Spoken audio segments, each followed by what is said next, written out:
कृपया मेरे चैनल को सब्सक्राइब करें और नए वीडियो की सूचना पाने के लिए बेल आइकन अवश्य दबाएं। मित्रों नमस्कार। आज मैं आपके समक्ष एक नए विषय को लेकर के उपस्थित हुआ हूँ। यह विषय है गरुड़ पुराण का। गरुड़ पुराण में एक श्लोक है जिसका एक अंश है खरो वै बहुयाजित्वात्, जो बहुत यजन कराता है, सामर्थ्य से अधिक यजन कराता है, यानी सामर्थ्य से अधिक जो कर्मकांड कराता है वह दूसरे जन्म में गधा का जन्म लेता है। ऐसा महर्षि व्यास ने गरुड़ पुराण में लिखा है। तो क्या यह गलत है? यानी जो पौरोहित्य कर्म कराता है, पूरे गांव का, पूरे नगर का जो पौरोहित्य कर्म करता है वह दूसरे जन्म में गर्दभ के रूप में जन्म लेता है।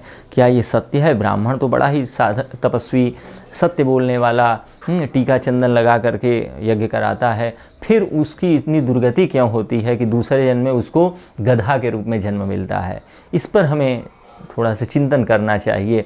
मैंने खूब चिंतन किया तो मुझे ऐसा लगा कि व्यक्ति अपने कर्मों का फल भोगता है।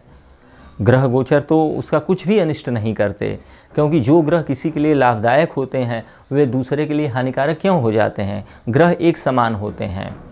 व्यक्ति का अपना किया हुआ कर्म ही उसको सुख अथवा दुख प्रदान करता है। ग्रह केवल संकेत करते हैं कि इसने अमुक कर्म किया है जिसके कारण ऐसा परिणाम आ रहा है।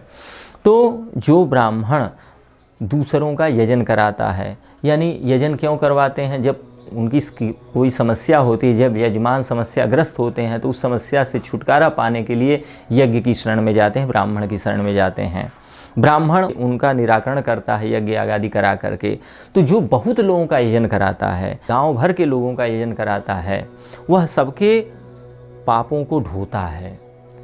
वह सबका संकल्प कराता है कि आप पाप से मुक्त हो जाएंगे अगर अनुष्ठान करेंगे, और सबका अनुष्ठान कराता है और सबको आशीर्वाद देता है कि जाओ तुम पापों से मुक्त हो गए, तुम प्रसन्न हो, तुम्हारी कामनाएं पूर्ण होंगी।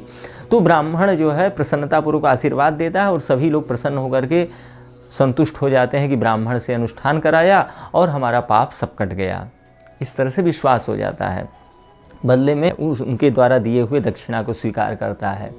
तो यहाँ प्रसन्नतापूर्वक उनके गंदगी के, उनके मल को, उनके दुष्कर्मों को उसने धारण किया है, इसलिए दूसरे दिन में भगवान उसको गधा बना देते हैं कि जाओ तुम सबके गंदे कपड़ों को धोना। और वह जो है गर्दभ बन करके देश भर के, गांव भर के लोगों का गंदा कपड़ा अपने पीठ पर लाद करके धोता है। तो ब्राह्मणों को भी सतर्क रहना चाहिए कि हम अधिक लोगों का यजन न कराएं, हम उन्हीं लोगों का यजन कराएं जिससे हमारी जो न्यूनतम आवश्यकता पूर्ण हो जाए। ब्राह्मण समाज को दिशा देने का कार्य करता है, न कि नौकरी करने का कार्य करता है। तो ब्राह्मण यजमान का नौकर न बने, बल्कि समाज को सही दिशा देने वाला बने। और इसके लिए आवश्यक है कि वह थोड़ी तपस्या करे और देवताओं से साक्षात्कार करे।